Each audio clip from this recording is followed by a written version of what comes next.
ప్రతి పునీతురాలి పండుగ మనందరినీ ప్రశ్నిస్తూ ఉంది. ఈ ప్రపంచాన్ని కూడా ప్రశ్నిస్తూ ఉంది, ఏ విశ్వాసంలో ఉన్నాము అని. మనకే కాదు, ఎంతోమంది మన ప్రొటెస్టెంట్స్ సహోదరి మనలకే కానివ్వండి, కథోలిక శ్రీ సభలోనే ఉన్నట్లే ఉంటారు, కానీ వేరే వర్గాల వైపు అద్భుతాల కోసం పరిగెడుతున్న వారికే కానివ్వండి, కథోలిక శ్రీసభలో ఉన్నప్పటికీ యేసయ్య దివ్య సప్రసాదనాథుని నిజముగా స్వీకరిస్తున్నప్పటికీ కూడా ఆధ్యాత్మికమైన అశాశ్వతమైన భోజనం కొరకు కాక, అశాశ్వతమైన భోజనం కొరకు, యొక్క పొట్టకూటి కొరకు, ఆ పొట్టని నింపుకోవడానికి వేరే వర్గాల కోసం ఫ్లెక్సీలు చూసి పరిగెడుతున్న బిడ్డలందరికీ కూడా ఆ దేవాతి చెప్తున్న వాక్యం ఏంటంటే, ఎందుకు పునీతుల యొక్క మధ్యస్థ ప్రార్థనను నమ్మాలి? అసలు పునీతులు అంటే ఎవరు? పునీతుల యొక్క చరిత్రను మనం ఎందుకు తెలుసుకోవాలి అనే ప్రశ్న మనలో చాలామందికి ఉండొచ్చు.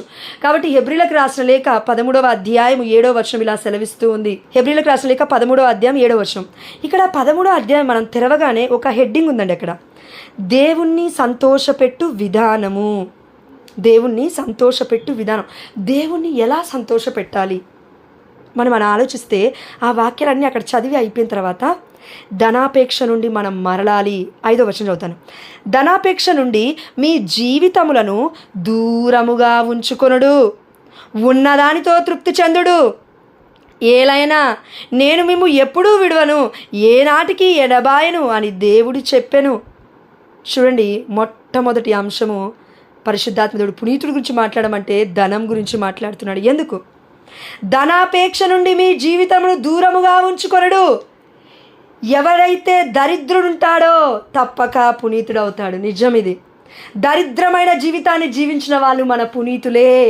కన్నతల్లి అయిన కథోలిక శ్రీ సభలో ధనం ఉంటే మొత్తము అమ్మేసి ఎంతోమంది అనాథలకి పంచి ఇచ్చి, ధనవంతులు సైతం దారిద్రుడిగా జీవించిన వాళ్ళు ఎవరైనా ఉన్నారు ప్రపంచంలో అంటే కన్నతల్లి అయిన కథోలిక శ్రీ సభలో మాత్రమే. నీవు ధనమునైనా నమ్ముకున్నావేమో, లేదంటే దారిద్ర్యంలో వెళ్తావు, కానీ దేవుని నమ్ముకున్నవాడు ఎప్పటికీ ధన్యుడిగా ఉంటాడు. మరియ తల్లి పశుల పాకలో జన్మనిచ్చింది యేసయ్యకి. దారిద్ర్యము కంటే ఘోరమైన స్థితి పశువుల దగ్గర, ఘోరమైన వాసన దగ్గర అమ్మ మరియ తల్లి, నీతిమంతుడైన జోజప్ప గారు అక్కడ ఉన్నారు. అమ్మ మరియ తల్లి జన్మనిస్తూ ఉంది యేసయ్యకి. ఈ ముల్లోకాలకి అధిపతి అయిన మన తండ్రి దేవుడికి, యేసు ప్రభువారికి జన్మనిచ్చింది ఒక దారిద్ర్యమైన తల్లిగా. కానీ ఆ తల్లిలో ఈ ప్రపంచాన్ని ఏలుతున్న మన యావే ప్రభు ఎవరిని చూశాడంటే, నా బిడ్డ అన్నాడు. దరిద్రురాలు అనలేదు, తరతరముల వారు ధన్యురాలని పిలుస్తాడన్నాడు. అదేవిధంగా అనేక మంది పునీతులు కూడా ధనాన్ని నమ్ముకోలేదు, దేవుణ్ణి నమ్ముకున్నారు.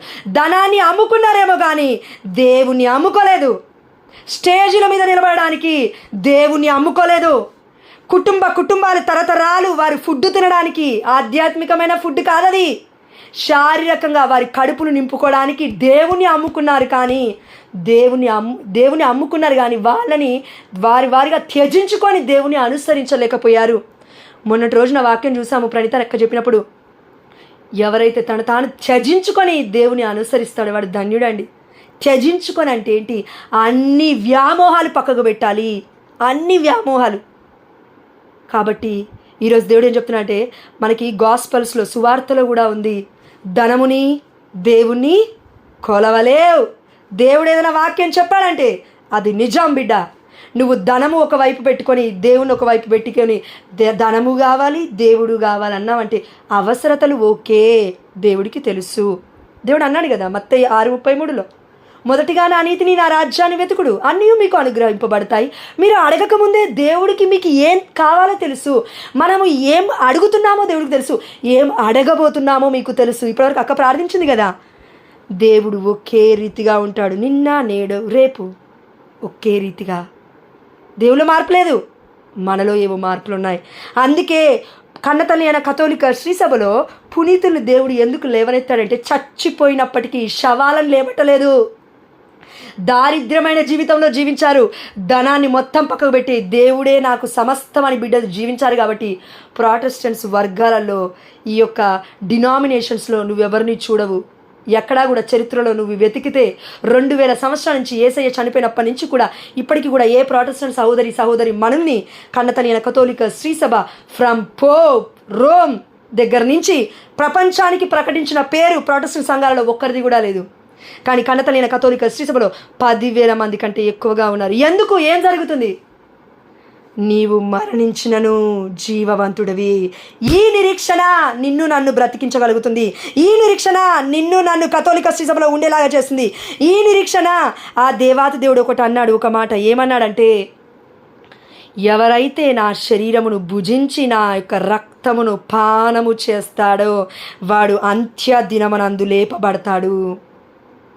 అంత్య దినమనందు లేపబడ్డాము కథోలిక శ్రీసభలో అందరూ కూడా. అందుకే పరలోక రాజ్యంలో ఉన్నారు కాబట్టి, పునీతులు ప్రార్థనలు చేస్తున్నారు కాబట్టి, వారి మధ్యస్థ ప్రార్థనలు మనం అడుగుతున్నాం కాబట్టి, ఇప్పటికీ కూడా చనిపోయి అద్భుతాల అంతోని వారు ఇన్ని రోజులైనా, ఇన్ని సంవత్సరాలైనా, ఇన్ని వందల ఏండ్లైనా వారి నాలుక మధ్యస్థ ప్రార్థన మొరపెడుతుంది కాబట్టి అద్భుతాలే. ఈ రోజున వాక్యం చెప్తున్న నేను అనగా జోష్న అనగా నన్ను కూడా దేవుడు ఎన్నుకున్నది. దేవుడి దివ్యమైన సన్నిధికి వెళ్ళినప్పుడు పునీత అద్భుతాల అంతోని వారి మధ్యవర్తిత్వ ప్రార్థన ద్వారానే ఎన్నుకున్నాడు దేవుడు. ఎస్, నేను ఒక్కటే అడిగాను, అప్పుడు నాకేం చేయాలో తెలియదు. ఇందా లెక్క ప్రార్థించింది సొలొమోనుకి ఇచ్చిన జ్ఞానం ఇయ్యా అని.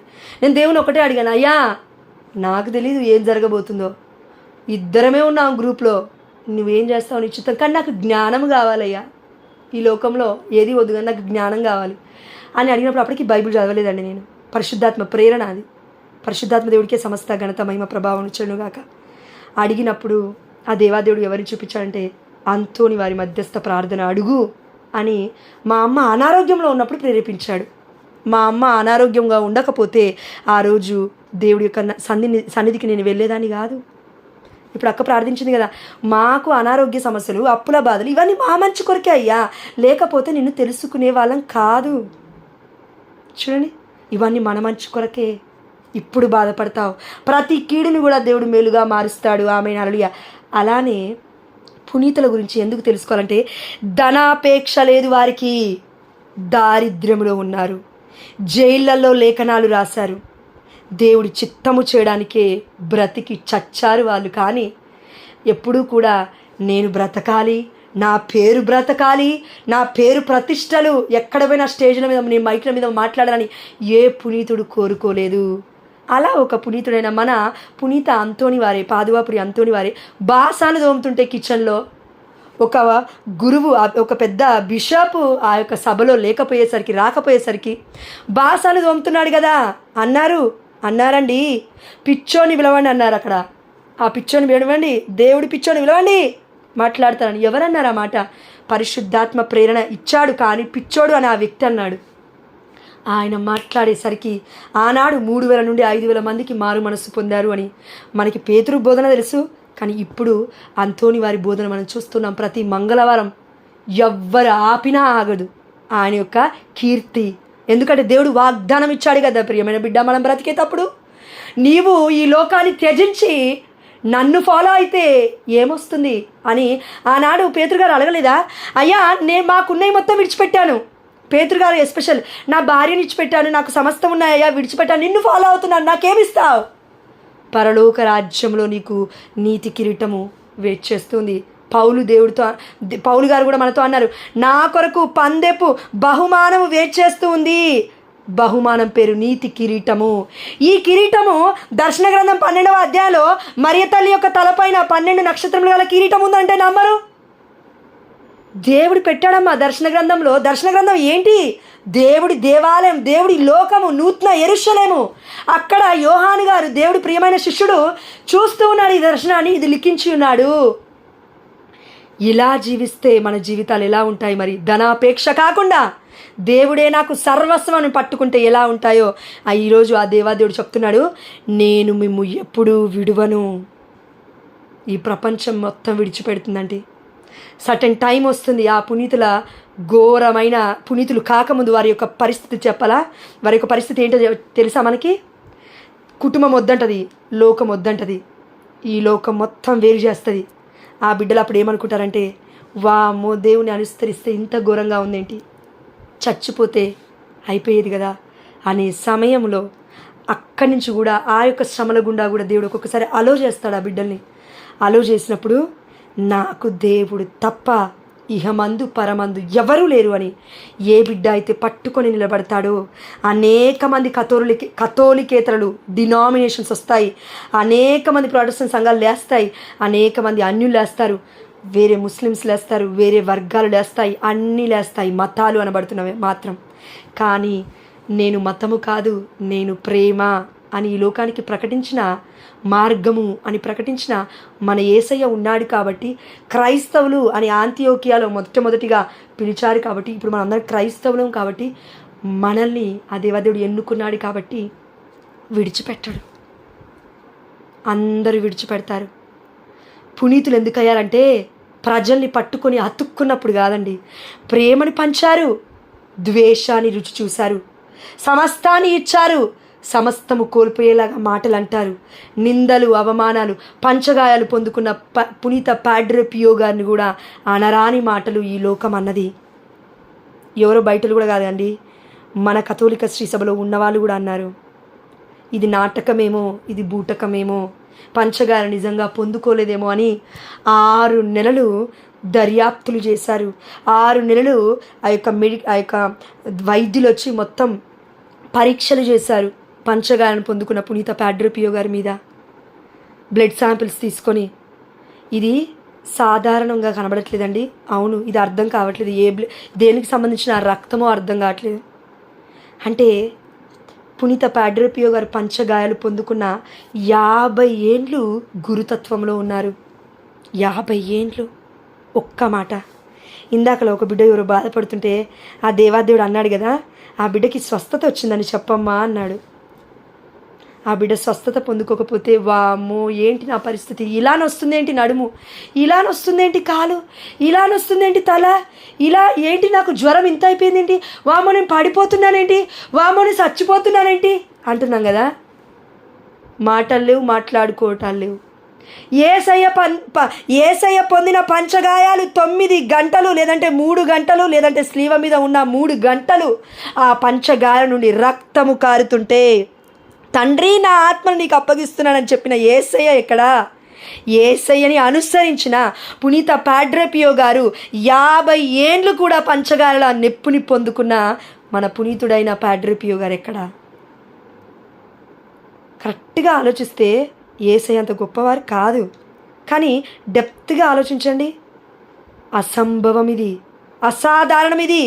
ఒక వ్యక్తి పంచగాయాలను పొందుకొని రక్తము కారుతుంటే, నొప్పి వస్తుంటే, 5 ప్లేస్ నుండి పొడుస్తూ ఉంటే, గుణపాలు దిగినట్లుగా నొప్పేస్తుంటే, వామ్మో కోమాలోకి వెళ్ళిపోయే స్థితి. కానీ బ్రతికి అనేక మందికి పాప సంకీర్తనలు 16 గంటలు ఇచ్చాడు, తీసుకున్నాడు పాప సంకీర్తనలు. మళ్ళా ఆ పాప సంకీర్తన దగ్గరికి వచ్చినప్పుడు పునీత పాడ్రే పియో గారు ఏమన్నారు తెలుసా? వస్త్రధారణ కరెక్ట్గా లేని స్త్రీని అలో చేసేవాళ్ళు కాదు, వస్త్రధారణే నీకు కరెక్ట్గా లేదు, మేకప్లు ఇవన్నీ పెట్టుకొని వస్తున్నావు, క్రీస్తు నీలో ఉన్నాడా అని బాధ పెట్టినప్పటికీ మారు మనస్సు పొందేలాగా చేశారంట పునీత పాడ్రే పియో గారు. మేకప్ బాక్సులు, షార్ట్స్, మోకాల మీదకి బట్టలు, శారీలు సగం సగము ఇవన్నీ కట్టుకొని వస్తున్న స్త్రీలను చూసి పునీత పాడ్రే పియో గారు ఇలానే అన్నారంట, మేకప్లు వేసుకునే స్త్రీలల్లారా, వస్త్రధారణ మంచిగా లేని స్త్రీలల్లారా, కొంచెం కోప్పడి ఇలా అంటూ ఉంటే, క్రీస్తుని ధరించలేని వారలారా మీరు ఏం జీవితం జీవిస్తున్నారు? ఇటువంటి లోక వాంఛలపైన ఆలోచనపైన కలిగి ఉన్న స్త్రీలారా, ఆత్మ అందం అనే ఆవరాన్ని మీరు కోల్పోతున్నారు, ఎప్పుడు మీరు నేర్చుకుంటారు అని స్త్రీలను చూసి వాపోయారంట మన పునీత పాడ్రే పియో గారు. పాప సంకీర్తనకు వస్తున్నప్పుడు భయపడి వెనక్కి వెళ్ళిపోయిన వాళ్ళు ఉన్నారు. స్త్రీలే కాదండి, పురుషులు అనేక మంది పాప సంకీర్తనకు వస్తున్నారు. 16 గంటలు నిద్ర లేకపోయినప్పటికీ పునీత పాడ్రే పియో గారు పాప సంకీర్తన తీసుకుంటుంటే, ఆ యొక్క పురుషులు వస్తున్నప్పుడు పురుషులతో యేసయ్య మన పునీత పాడ్రే పియో గారు అన్నారంట, మీరు ఒట్టి చేతులతో రావద్దు పురుషుల్లారా, మీ హృదయం నిండా దేవుడు ఉండాలి. స్త్రీలకి వస్త్రధారణ గురించి చెప్పారు, పురుషులకి మీ హృదయం నిండా దేవుడు ఉండాలి. ఎందుకంటే యజమానుడు అంటుంది స్త్రీ, నీ భార్య నిన్ను కుటుంబానికి యజమానుడు అంటుంది, నీ పిల్లలు నిన్ను నా తండ్రి అని సంబోధిస్తున్నారు. మనమందరం పరలోకమందున మన తండ్రి అని దేవుని సంబోధిస్తున్నావు. అలాంటి పేరు పెట్టుకున్న నీవు కుటుంబానికి యజమానుడిగా ఎలా జీవిస్తున్నావు అని పాప సంకీర్తనకు వచ్చిన వాళ్ళండి హృదయం మొత్తం కరిగిపోయి కన్ఫెషన్ తీసేవాళ్ళంట పాడ్రే పియో గారు మాట్లాడితే. అలా లక్షలాది మంది ప్రజలు కదిలి వచ్చారు. పునీత పాడ్రే పియో గారు పాప సంకీర్తనలు కూర్చున్నప్పుడు అనేక మంది వచ్చి ఇచ్చారంట. ఇంకో పెద్ద మిరాకిల్ ఏంటంటే వాళ్ళు వచ్చి కూర్చున్నప్పుడు పాప సంకీర్తన తీస్తుంటారు కదా, చిన్న చిన్న పాపాలు ఒప్పుకునేవాళ్ళంట, పెద్ద పెద్ద పాపాలు మనసులోనే పెట్టుకునేవాళ్ళంట. పెట్టుకుని ఇది అవ్వదులే అనుకునేవాళ్ళంట. పునీత పాడ్రే పియో గారు ఆత్మలను చదవడం దేవుడిచ్చిన వరం. వారి ఆత్మలో ఇప్పుడు ఏం ఆలోచిస్తున్నారో వాళ్ళు, ఆ ఆత్మలో ఉన్నది పరిశుద్ధాత్మ దేవుడు కదా రివీల్ చేసేది. పరిశుద్ధాత్మ చెప్పగానే నువ్వు ఈ పాపం చేశావు, అవునా అంటే అవునని, మరి ఒప్పుకో అనేవాడంట. నువ్వు చెప్పావు కదా అయ్యా అంటే లేదు ఒప్పుకో, నీ నోటితో ఒప్పుకో అనేవాడంట పునీత పాడ్రే పియో గారు. అంటే ఇలా ఆత్మని చదివారు పునీత పాడ్రే పియో గారు. అంటే అద్భుతాల గురించి, వరాల గురించి, ఓ హీలింగ్స్ జరుగుతున్నాయి, ఓ అద్భుతాలు, ఇది కాదు అద్భుతం. ఆత్మలు రక్షింపబడటం అద్భుతం. దేవుడి చిత్తము చొప్పున ఈ లోకంలో ఏ ఒక్క పాపి యొక్క హృదయమన్నా మారితే పరలోక రాజ్యములో పునీతులతో సహా దేవదూతలతో సహా దేవుడి సన్నిధిలో మొత్తము కూడా పండుగ జరుగుతుందంట. ఆ పండుగ ముఖ్యం దేవుడికి. ఇక్కడ ఉన్న అద్భుతాలు అశాశ్వతం, రోగం పోతే మళ్ళొస్తుంది. కానీ ఆత్మలో ఉన్న రోగం పాపం, ఆ పాపం పోవడానికి ఆ దేవాదేవుడు పునీత పాడ్రే పియో గారిని లేబనెత్తాడు ఆ సమయంలో. అందుకే ఒక సాధారణమైన వ్యక్తి, ఒక సాధారణమైన గురువు, అభిషక్తుడు, దేవుడి బిడ్డగా ఉండాల్సిన వ్యక్తి నామకేవాస్ బ్రతకొచ్చు కదా, నాకేంటిలే అని బ్రతకొచ్చు కదా. అలా బ్రతకలేదు. చిన్నప్పటి నుంచి అండి ఆ జీవితం. ఇప్పుడు నేను చెప్తే దాదాపు గంట సమయం అయిపోతుంది. దేవుడు మళ్ళీ ఒక సమయం ఇస్తే తప్పకుండా ఈ వీక్లో మనం ధ్యానించుకుందాం. అక్కడ వరకు నేను వెళ్ళట్లేను. పుట్టుబోత్రాలు మొత్తం వెళ్తే ఇప్పుడు సరిపోదు కాబట్టి ఓవరాల్గా. కాబట్టి పునీత పాడ్రే పియో గారిని చూసి మనం నేర్చుకోవాల్సింది ఏంటంటే బాధ భరించడం. మరియ తల్లికి ఒక టైటిల్ ఆ దేవాదేవుడు ఇచ్చాడు. ఏంటి అంటే దేవుడి తల్లి. అవునా, దేవుడి తల్లి. ఆ టైటిల్ దగ్గరే మనం ఆగిపోకూడదు. మనకి లూకా 2:19, 2:51 మరియ తల్లి తన మనసులో అన్ని మరణ చేసుకొనిచుంది. ఏం మరణ చేసుకుంటుంది? గాయాలను మరణ చేసుకుంటుంది. తన యొక్క హృదయంలో ఉన్న బాధని దిగమింగుకుంటుంది. ఎంత కష్టంగా ఉంటుందో తెలుసా? పక్కింటాము వచ్చి నీ గురించి నా గురించి పక్కామకి చెప్పి ఇంకో మాట వచ్చి యాడ్ చేసి చెప్తే ఇంకో మూడో ఆమె దగ్గరికి వెళ్ళి మనం మాట్లాడకుండా ఉండి మన నోరు అదుపులో పెట్టుకోవడానికి మనకి కడుపులో ఉన్న పేగులు మొత్తం బయటకు వచ్చినట్టు అనిపిస్తుంది. వామ్మో, నా కడుపు ఉబ్బిపోతుందండి, నేను చెప్పలేక ఉండనేనండి. ఇందుకు కాదు దేవుడు చచ్చిపోయింది, ఇందుకు కాదు మరియ తల్లి మరణ వేదన పడింది స్లీవ దగ్గర. పునీత పాడ్రే పియో లాంటి పునీతులు ఎంతోమంది ఎందుకు చచ్చిపోయారు? పంచగాలను పొందుకొని ఆ దేవుడి చిత్తం చేయడానికి హతసాక్షులుగా ఎందుకు చచ్చిపోయారంటే మనలో ఉన్న పాపాన్ని వాళ్ళు మోస్తున్నారు. ఎందుకు? పునీత పౌలు గారు అన్నారు కొత్త నిబంధనలో, యేసయ్య మరణంలో, యేసయ్య స్లీవలో ఏదో కొంత గొప్ప ఏందండి అది తక్కువగా లేదంటే కొదువగా ఉన్నదాన్ని నేను భరిస్తున్నానన్నాడు. ఎంత గట్స్ ఉండాలి, ఎంత ధైర్యం ఉండాలి. దేవుడు మన పాపాన్ని మోయలేడా? మోస్తాడు. మరి నువ్వెవరయ్యా పౌలు గారా ఈ మాట అనడానికి అని అడిగితే పౌలు గారు చెప్తున్న మాట ఏంటి? పరిశుద్ధమైన గ్రంథంలో దేవుడి బిడ్డలు, దేవుడి శరీరంలోని భాగస్తులు. జ్ఞానస్నానం ద్వారా నువ్వు నేను కూడా యేసయ్య శరీరంలోని భాగస్తులుగా మారిపోతున్నావు. మరి ఒక్క శరీర భాగం బాధపడితే మనకి ఒళ్ళంతా బాధే కదా. సురుక్కుమని గుండు పిండి పెట్టుకొని అరచేతిలో పొడుచుకున్నావు, అరకాలి వరకు సురుక్కుమంటుంది నీకు నాకు. ఎందుకు? There is a connection. దేవుడి శరీర భాగస్తులుగా జ్ఞానస్నానం చిన్నప్పుడే పొందుకున్న మనము పాపాలు చేస్తుంటే యేసయ్య శరీరంలో కుళ్ళబొడిచినట్టుగా, సూదులు దించినట్టుగా, ఖడ్గాలతో యేసయ్యని ఖండించినట్లుగా మొత్తము కూడా గాయాలే. అందుకే పునీత పాడ్రే పియో గారికి పంచగాయాలయ్యాయి. దేవుడికి ఒళ్ళంతా గాయమే. ఇది యేసయ్య చెప్పాల్సింది అనుకున్నది పరిశుద్ధాత్మ దేవుడు. పునీత పాడ్రే పియో గారు అంత శక్తిని ఎలా భరించాడు? ఆ యొక్క పంచగాయాలని, అంత బాధని ఎలా ముందుకు అనొద్దండి మీరు. నేను అంతకన్నా గొప్పగా చేస్తున్నానండి అనొద్దు. నేను ఒక్కటే ఎగ్జాంపుల్ చెప్తాను. మోకాలలో ఒక్కసారి నాకు పుండు మొదలైన తర్వాత చుక్క చూశాను నేను. ఇలా మీలో ఎన్నో అనారోగ్య సమస్యలు వచ్చే ఉంటాయి కదా. పస్సు వస్తుంది, రక్తము గడ్డగడుతుంది, ఆ చెక్కు తీస్తే రక్తం బయటకు వస్తుంది మోకాల నుండి. ఇప్పుడు ఈ సమయంలో నువ్వు దేవుని నమ్మమంటే నమ్ముతావా? తప్పకుండా వైద్యుడి వైపే చూస్తావు. కానీ ఆ సమయంలో పరిశుద్ధాత్మ దేవుడు ఏం చెప్పాడంటే దేవుని చూడు అన్నాడు. ఇంత మోకాల నొప్పి తట్టుకోలేకపోతుంటేనే వైద్యుడి దగ్గరికి పరిగెట్టాలని చూసాము. నువ్వు నేనెక్కడా? పునీతులు పంచగాయాలు పొందుకున్న వాళ్ళు ఇది దేవుడి చిత్తమని భరిస్తున్న పునీతులు ఎక్కడా? ఈ లోకం కోసం ధనాన్ని కూడా, దేవుడి కోసం ధనాన్ని కూడా విడిచిపెట్టుకోకుండా దారిద్ర్యంలో నేను బ్రతకలేను అని చెప్తున్నా. నువ్వు నేనెక్కడా? దేవుడి కోసమే నేను సమస్తం నేను ఇచ్చేస్తానని ధనాన్ని మొత్తం అమ్ముకొని ఆ ధనికుల కుటుంబాలలో జీవించిన, ఇప్పుడు దారిద్ర్యంగా జీవించి పునీతులైన మన పునీతులు ఎక్కడా? వారి జీవితాల గురించి మాట్లాడుకోవాలంటే అసలు మనకి అర్హత లేదండి, అర్హత లేదు. చిన్న గాయం కాగానే వామ్మో అని ఉరుకుతాం వైద్యుల దగ్గరికి. చిన్న బ్రెయిన్లో నిద్ర లేక ఆ యొక్క బ్రెయిన్ ట్యూమరో లేదంటే ఇంకా మైగ్రేనో ఇంకా అలాంటి బిడ్డలు ఎంత భరిస్తున్నారనుకున్నారు. ఒకవేళ వాళ్ళు మనస్ఫూర్తిగా అయ్యా ఇది నీ చిత్తమైతే నేను భరిస్తాను, ఇలాంటి భరింపు నాకు దయచేయి, అయితే నాతో పాటు ఇంకో 10,000 మందికి స్వస్థతని ఇయ్యా అని అడిగే బిడ్డల కోసం దేవుడు వెతుకుతున్నాడు. He searching.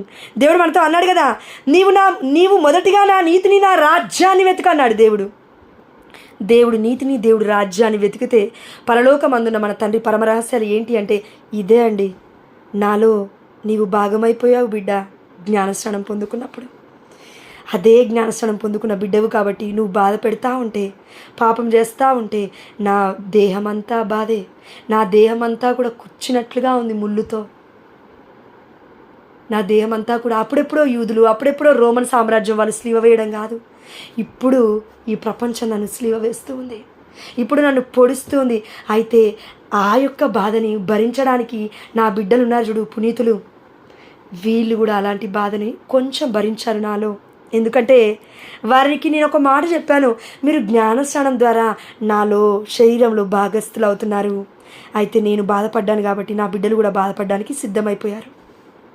ఇది వాళ్ళకి వివరించబడింది. పరలోక రాజ్యము తెరవబడి దేవుడి యొక్క సన్నిధి అర్థమై పరమ దేవ రహస్యాలు పరిశుద్ధమైన జపమాలను పఠిస్తున్నప్పుడు మరియ తల్లి మధ్యస్థ ప్రార్థన ద్వారా ఈ జీవితాన్ని నేను జీవించాలి అని కోరుకొని ముచ్చట అనుకొని మరి వారు ముందుకు వస్తేనే దేవుడు ఈ జీవితాన్ని ఇచ్చాడమ్మా పునీత పాడ్రే పియో గారికి. ముచ్చట పడ్డాడు బిడ్డ, అడిగాడు దేవుని, ఇయ్యయ్యా నాకు ఇయ్యి నేను పొందుకుంటాను, ఇయ్యయ్యా నీ బాధలో కొంచెం బాధ నాకు ఇయ్యయ్యా నేను భరిస్తాను అని. పునీత పాడ్రే పియో గారు కాదండి, అనేక మంది పునీతులు ఉన్నారు, కానీ బయటికి రావట్లేవు అవన్నీ. సంఘాలకు వెళ్తావు, వర్గాలకు వెళ్తావు, లేదంటే ఇంకెక్కడికైనా స్టేజ్లకు వెళ్తావు, వెళ్ళి ఏం నేర్చుకుంటున్నావు? వాక్యం కదా నేర్చుకోవాల్సింది. మరి వాక్యం ఏం చెప్తుంది? హెబ్రీలకు రాసిన లేఖ 13:7 హెబ్రీలకు రాసిన లేఖ 13వ అధ్యాయం 7వ వచనం వాక్యం ఏం చెప్తుంది వీళ్ళ గురించి? ఇప్పుడు చూడండి, దేవుని సందేశమును మీకు బోధించిన మీ మునిపటి నాయకులను తలచుకొనుడు, వారు ఎట్లు జీవించి మృతి చెందిరో విచారించి వారి విశ్వాసమును అనుసరింపుడు. ఏ వర్గంలో కూడా నీ కోసం నా కోసం యేసయ్య కోసం మరణించిన వారు లేరు, ఏ పాప భారాన్ని వాళ్ళు మోసిన వారు లేరు, ధన వ్యామోహాన్ని మోసిన వాళ్ళే కనబడుతున్నారు ఈ రోజులలో. ధనము నీ దగ్గర నుంచి నా దగ్గర నుంచి 10వ వంతు ఎలా లాక్కోవాలనే వారు దారిద్ర్యములో కాదు ధనములో తూలాడుతున్నారు. వాళ్ళు స్టేజ్ల మీద నిలబడుతున్నారు, వాళ్ళు స్టేజ్ కింద అడుక్కునేవాడు ఉంటాడు తప్పక. పరిశుద్ధమైన గ్రంథం చెప్పట్లేదా? కనాని స్త్రీ గురించి చెప్పట్లేదా? ధనికుడు అక్కడ పేదవాడైన లాజరస్ గురించి దేవుడు మాట్లాడట్లేదా? మాట్లాడుతున్నాడు. ధనికుడు సమస్త భోగాలను అనుభవిస్తున్నాడు, టేబుల్ దగ్గర కూర్చొని తింటున్నాడు. ఆ బిడ్డ పుండ్లతి గోక్కుంటూ కొంచెం అన్నం పెడితే బాగుండు, కొంచెం ఒక రొట్టిస్తే బాగుండు అని చూస్తున్నాడు. ఇదే సిచ్యువేషన్. ఇక్కడ ఉన్నవారు ఎప్పటికీ కూడా పరలోక రాజ్యానికి వెళ్ళరు, దారిద్ర్యంగా బ్రతికినారు, ఇలా బ్రతికింతే అని మూర్ఖులు అనుకుంటారంట. సొలొమోను జ్ఞాన గ్రంథం, సిరాపుత్రుడైన యేసు జ్ఞాన గ్రంథం చెప్తుంది. ఎవరైతే ఈ లోకంలో పిచ్చి వాళ్ళలాగా బ్రతుకుతారో, దారిద్ర్యంలో బ్రతుకుతారో, వేరే వాళ్ళకి ధనికులకు వారు ఎలా కనబడతారో తెలుసా? ఎందుకు శాపం వచ్చిందేమో, పాపం వచ్చిందేమో, పాప సంకీర్తన తీయలేదేమో, ఇది వచ్చిందేమో, అది వచ్చిందేమో అంటారంట వాళ్ళు.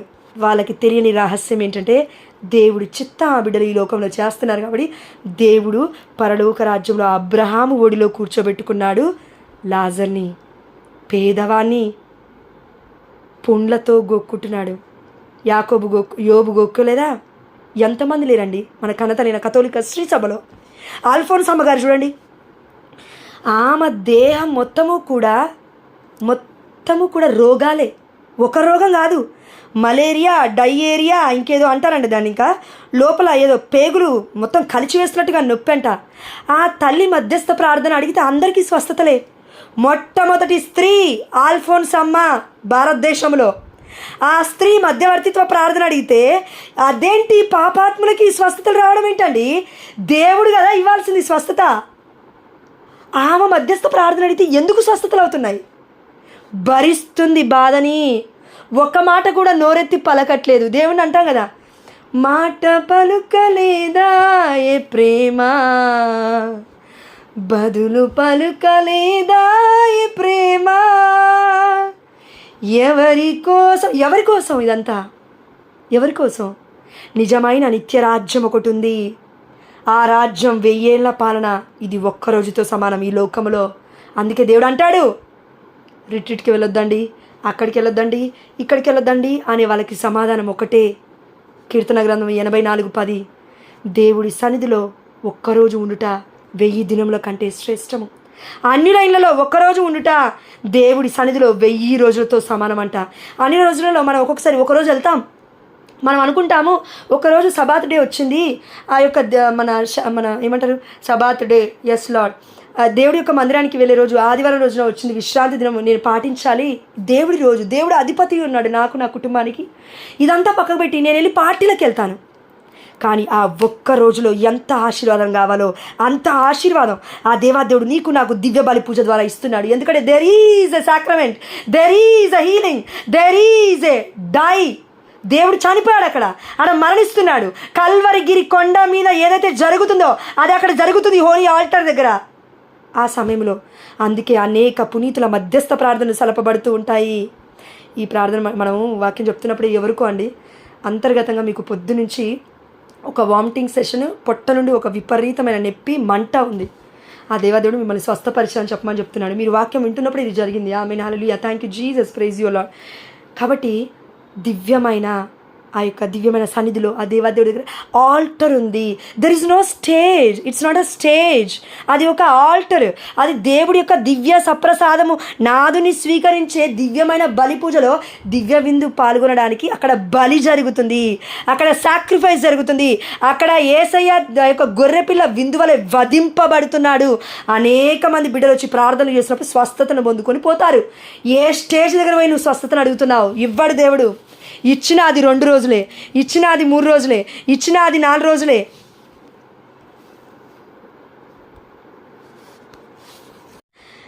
కాబట్టి స్టేజ్ల దగ్గరికి మనం వెళ్ళి వెతికేది అద్భుతాలే, లేదంటే ఆ రోజు పొట్ట కోసం కావాల్సిన ఆహారమే. కానీ ఆల్టర్, దేవుడి యొక్క దివ్యమైన గొర్రెపిల్ల విందుకి మనం వెళ్ళినప్పుడు అద్భుతాలు కాదమ్మా, అద్భుతమైన జీవితాన్ని మనం పొందుకుంటాం. అది శాశ్వతమైనది. ఎప్పటికైనా దేవుడిస్తే ఇస్తాడు, లేదంటే నువ్వు నేను అడిగితే తిరిగి తీసుకొని భరించే శక్తి మనకుంటే ఏదైనా దేవుడిస్తాడు, భరించాల్సింది.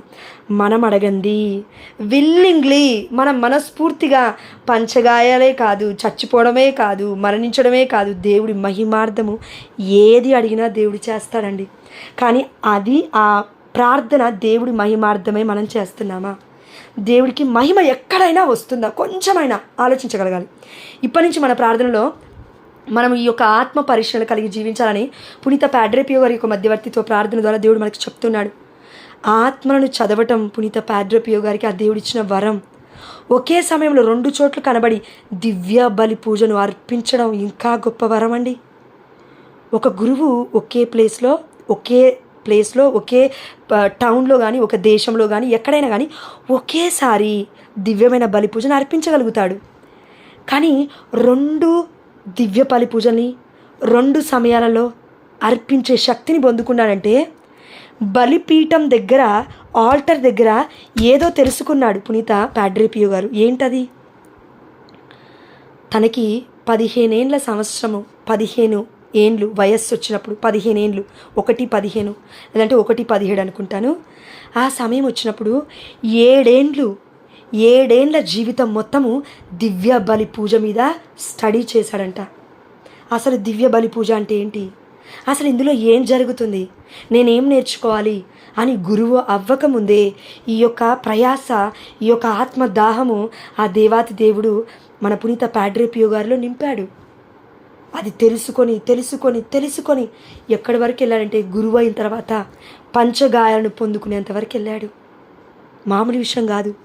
కనతరియన కథోలిక శ్రీ సభలో అనేక మంది పునీతులు పంచగాయాలు పొందుకున్నారు. ఇప్పటివరకు నాకు తెలిసి, నాకున్న దేవుడిచ్చిన చిన్ని జ్ఞానం చొప్పున చెప్తున్నా అండి. నాకు తెలిసి, ఇంకా తెలియని వాళ్ళు చాలామంది ఉన్నారు కాబట్టి ఇప్పటివరకు తెలిసిన వాళ్ళు చెప్తున్నాను. ఇంతమంది 10,000 మంది కంటే ఎక్కువగా పునీతులు ఉన్నారు కదా, ఇంతమందిలో 50 సంవత్సరాలు దేవుడి యొక్క పంచగాయాలు ఎవరి దేహంలో అయినా ఉన్నాయి అంటే పునీత పాడ్రే పియో గారిలోనే. 50 సంవత్సరాల గురుతత్వ జీవితంలో 50 సంవత్సరాలు దేవాతి దేవుడి యొక్క పంచగాయాలు ఈ బిడ్డలో ఉన్నాయి. అంటే ఏం జరిగిందంటారు? పరిశుద్ధత. దేవుడు అలా బిడ్డని పట్టేసుకున్నాడు. ఆయన కూడా ఒప్పుకున్నాడు. ఇదే నాకు ఆనందం అన్నాడు.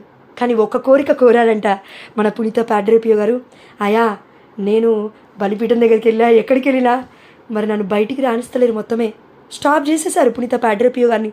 అనేక మంది ప్రజలు కిక్కిరిసి వస్తుంటే వాళ్ళని కంట్రోల్ చేయలేక మన కనతరియన కథోలిక శ్రీ సభ కొన్ని రోజులు సైలెంట్గా కూర్చో పునీత పాడ్రే పియో గారిని పక్క పెట్టేశారు. పాడ్రే పియో గారిని ఎందుకు? మన వాళ్ళు అద్భుతాలు చూస్తే వస్తారు కదా. దేవుడు అద్భుతం ఇచ్చాడు. ఏంటది? యేసయ్య పంచగాయాలు. దద్దరిల్లిపోయింది ప్రపంచం. గుడ్డి వాళ్ళు మొత్తం చూడగలిగారు. అంధత్వంలో బ్రతుకుతున్న ప్రతి బిడ్డకి ఆధ్యాత్మికమైన కనువిప్పు కలిగింది పంచగాల ద్వారా. ఎందుకు? వర్గాలలో వెళ్తున్న వారికి, ప్రొటెస్టెంట్ సంఘాలలో వెళ్తున్న వారికి, దేవుడే లేడు అనుకున్న వారికి, దివ్య మందసం ముందు ఏముందిలే అనుకున్న వారికి, దివ్య సప్రసాదంలో ఏముందిలే అనుకున్న వాళ్ళకి పునీతుడు పంచగాను పొందుకొని కనబడేసరికి వామ్మో, ఇక్కడ ఏదో అద్భుతమే జరుగుతుందని ప్రపంచమే విచ్చిరపోయేంతగా కదిలొచ్చారంట. ఆయన మొట్టమొదటి ప్రసంగం నాకు గుర్తులేదు కానివ్వండి, చివరి దివ్య బలి పూజలో 1,00,000 మందికి పైగా దివ్య బలి పూజకు వచ్చారు. ఏ పాస్టరమ్మ ఇప్పుడు స్టేడియంలలో పెడుతుంటే 1,00,000 మంది వచ్చారు నాకు చెప్పండి. 50,000 కంటే ఎక్కువ దాటరు.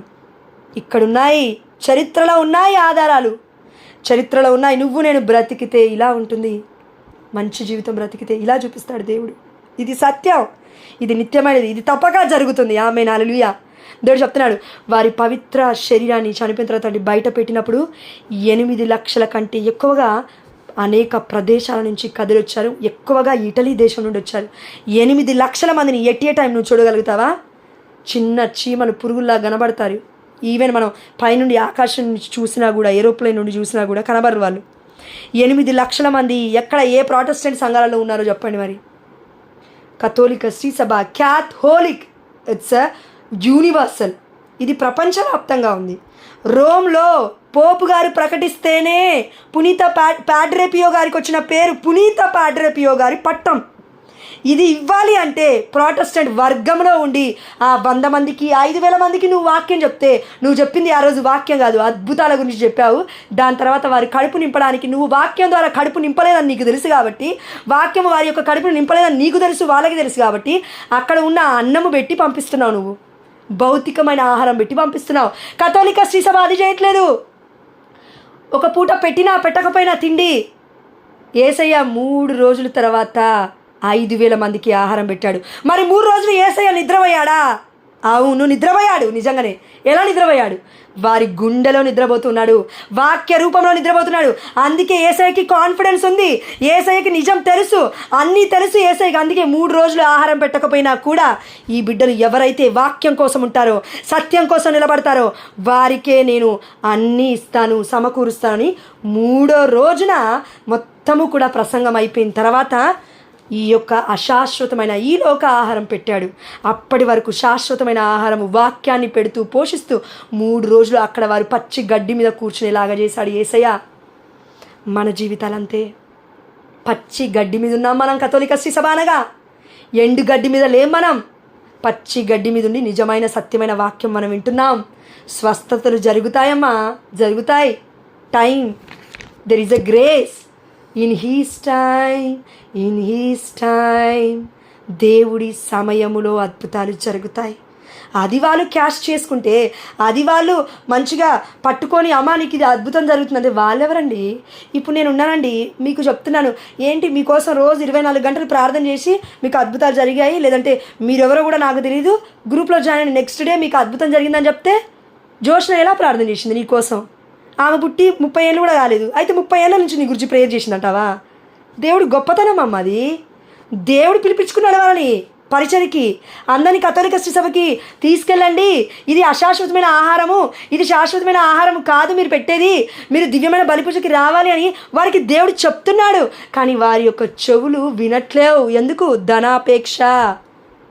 నా బిడ్డలు బిడ్డలు బిడ్డలు బిడ్డలు బాగుపడాలంటారు కానీ, తరతరాలు కూడా బాగుండాలంటారు కానీ, తరతరాలు నీవు ధన్యురాలవమ్మా అని ప్రకటించిన ఒక్క మాట మరియతల్లి గురించి ఎందుకు ప్రకటించట్లేరు మరి ఈనాడు ఉన్న ఈ వర్గాలు? అందుకే కాదు దేవుడు చచ్చిపోతుంది ఇప్పటికి కూడా, అందుకే కాదు దేవుళ్ళ ముళ్ళు పొడవబడుతున్నాయి ఇప్పటికి కూడా అసత్య ప్రవక్తల ద్వారా. అందుకే దేవుడు అంటున్నాడు చూడండి, హెబ్రీయులకు రాసిన లేఖ 13వ అధ్యాయం 7వ వచనము, దేవుని సందేశమును మీకు బోధించిన. మనకెవరు బోధించారు?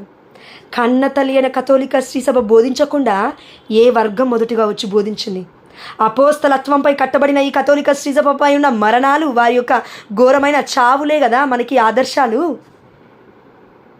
యేసయ్య వారికి బోధించిన బోధనలు వాళ్ళు రాసుకోలేదు. 3.5 సంవత్సరాలు యేసయ్యతో ఉన్నప్పుడు పరిశుద్ధాత్మదేవుడు మీ మీదకి వచ్చినప్పుడు మీకు సమస్త విషయములను జ్ఞప్తి అందు తెస్తాడు. యోహాను సువార్త 14:28 అనుకుంటాను. పరిశుద్ధాత్మదేవుడు దిగొచ్చాడు అపోస్తల మీదకి. ఆగమన్నా ఆగలేదు, దేవుడు తిప్పుతున్నాడు. 3,000 మందికి ఎట్ ఏ టైం జ్ఞానస్నానం ఇచ్చారు పేతురు గారు. దాని తర్వాత 5,000 మంది మారారు. అందరు ఎక్కడికి వస్తున్నారంట? ఇదిగో అపోస్తల కార్యములు 11:21 చెప్తుంది, అనేకులు వారు చేస్తున్న బోధనలను విశ్వసించి ప్రభువు వైపుకు తిరిగిరి. నీవు నేను దేన్ని విశ్వసిస్తున్నాము? ప్రభువు వైపు తిరుగుతున్నామా? పాస్టరయ్య వైపు తిరుగుతున్నామా? ప్రభువు వైపు తిరుగుతున్నామా? జోష్న వైపు ఇంకెవరి వైపు తిరుగుతున్నామా? వమ్మో వీళ్ళు అద్భుతాలు చెప్తున్నారు, వీళ్ళలో దేవుడు ఉన్నాడమ్మా. ప్రతి ఒక్కరిలో దేవుడు ఉన్నాడు. దేవుడు ఎక్కడ లేకుండా ఎక్కడ పోడు. దేవుడు ప్రతి మనిషిలో ఉన్నాడు. అది దేవుడికి ఇష్టము. ఈ ప్రపంచాన్ని మొత్తం చేసింది దేవుడే అయినప్పుడు, ఈ ప్రపంచాన్ని మొత్తం చేసింది మన యేసయ్య అయినప్పుడు, ఆది కాండంలోనే దేవుడు ఉన్నాడని చెప్తున్నాడు కదా. ఆదిలో నేనున్నాను, ఆది పుట్టక ముందు నేనున్నాను. మరి యేసయ్య ఉండకపోతే ఎవరిలో ఉంటారు మనం? ప్రతి బిడ్డని కూడా దేవుడు పుట్టించాడా? పక్కింటి వాళ్ళు పుట్టించారా? సాతాను శక్తులు పుట్టించాయా? దేవుడు పుట్టించాడు. పరలోక రాజ్యంలో ఉన్న దేవదూతల సైతం కూడా దేవుని స్తుతిస్తున్నారు కదా. దేవుడు పుట్టించాడు. పుట్టించిన యేసయ్య సృష్టికర్త కాబట్టి మనం స్తుతించాలి. నువ్వు నేను చేయాల్సిన మినిమం బాధ్యత, ఇది చేయకపోతేనే బంధకం, ఇది చేయకపోతేనే అశాశ్వతం, ఇది చేయకపోతేనే డెలివరెన్సెస్ ఉండవు, ఇది చేయకపోతేనే మన కుటుంబంలో శాంతి సమాధానం ఉండదు. ఎందుకండి మనం ఇట్లా జీవిస్తున్నాము అంటే, చేయాల్సిన పని సక్రమంగా చేయి. నువ్వు నేను చేయలేని పనిని దేవుడు చేస్తాడు. చేయాల్సిన పని కూడా చేయకపోతే, గ్రూప్ ఉన్నప్పుడు ప్రార్థనలో జాయిన్ అవ్వకపోతే, దేవుడు నీకు నాకు ఇచ్చిన మినిమం బాధ్యతని వర్తించకపోతే, అన్నీ కూడా దేవుడే చేసుకుంటాలే అనుకుంటే ఎలా అమ్మా దేవుడు చేసేది? నీకు నాకు దేవుడు శక్తిని ఇచ్చాడు కదా, పరిశుద్ధాత్మని ఇచ్చాడు కదా, ఇచ్చి చెప్పాడు కదా, ఇది చేయి అంటాడు. ఇది చేస్తే వస్తుంది నీకు నాకు స్వస్థత, ఇది చేస్తే నీకు నాకు వస్తుంది ఇంటికి రక్షణ. ఆనాడు జక్కయ్యకి రాలేదా? ప్రయాసపడ్డాడు జక్కయ్య, చెట్టు ఎక్కాలి పొట్టోడైనప్పటికీ. నీకు నాకు ఎన్నో లోపాలు, నీకు నాకు ఎన్నో బాధలు, నీకు నాకు ఎన్నో కష్టాలు, కుటుంబాలు ఉన్నాయమ్మా, లోపాలుంటాయి, బాధ్యతలుంటాయి. అయినప్పటికీ నువ్వు ఉపయోగించుకో అయ్యా. అది ఏదైనా సమస్తం నిన్ను ఫాలో అయ్యేలాగా చేయంటే, నీ భర్తను ఎందుకు మార్చడు? నీ బిడ్డను ఎందుకు మార్చడు? నీ కుటుంబాన్ని ఎందుకు మార్చడు? సమస్తానికి దేవుడు సృష్టికర్త అయినప్పుడు సమస్తాన్ని దేవుడు ఎందుకు మార్చడు? మారుస్తాడు. కానీ ఒకటే, ధైర్యముతో నిలబడాలి. మరియ తల్లి చాలా బలవంతురాలంట. పరిశుద్ధమైన గ్రంథంలో మన ప్రొటెస్టెంట్ సహోదరి మనకు గొప్పగా చెప్తారు కదండి వర్గాల వారు. ఎస్తేరు ఎంత గొప్పదో తెలుసా? రాణి రాణి రాణి మరి ముల్లోకాలకి రాజుగా ఉన్న నా యేసయ్య చెప్పిన మాట, నా తల్లి మహారాణి అని. మరి దాన్ని ప్రకటించవే? ఆ విషయం ఎందుకు ప్రకటించావు? మరి దర్శన గ్రంథం 12వ అధ్యాయంలో మరియ తల్లి కనబడుతుందంటే, లేదు అది సంఘం అంటావు. సంఘం కిరీటం పెట్టుకుంటుందా? మనిషి పెట్టుకుంటారా కిరీటం? నీతి కిరీటం పరలోక రాజ్యంలో. సంఘం కిరీటం పెట్టుకుంటుందమ్మా? మనుషులు పెట్టుకుంటారు. ఇక్కడ నిజమైన జీవితాన్ని జీవించిన వాళ్ళు పెట్టుకుంటారు. సంఘం అంటేనే ప్రజలకి కిరీటం పెట్టకుండా దేవుడు సంఘానికి ఎందుకు పెడతాడు, వర్గానికి ఎందుకు పెడతాడు కిరీటం? కాబట్టి ఆ దేవదేవుడు మనకు చెప్తున్నాడు అండి, దేవుని సందేశమును మీకు బోధించిన మీ మునిపటి నాయకులను తలచుకొనడు అన్నాడే కానీ మధ్యలో వచ్చిన నాయకులను తలుచుకోమని దేవుడు ఇక్కడ చెప్పట్లేడు. మధ్యలో వచ్చాడు మన మార్టిన్ లూథర్ కింగ్ గారు, అయ్యగారు.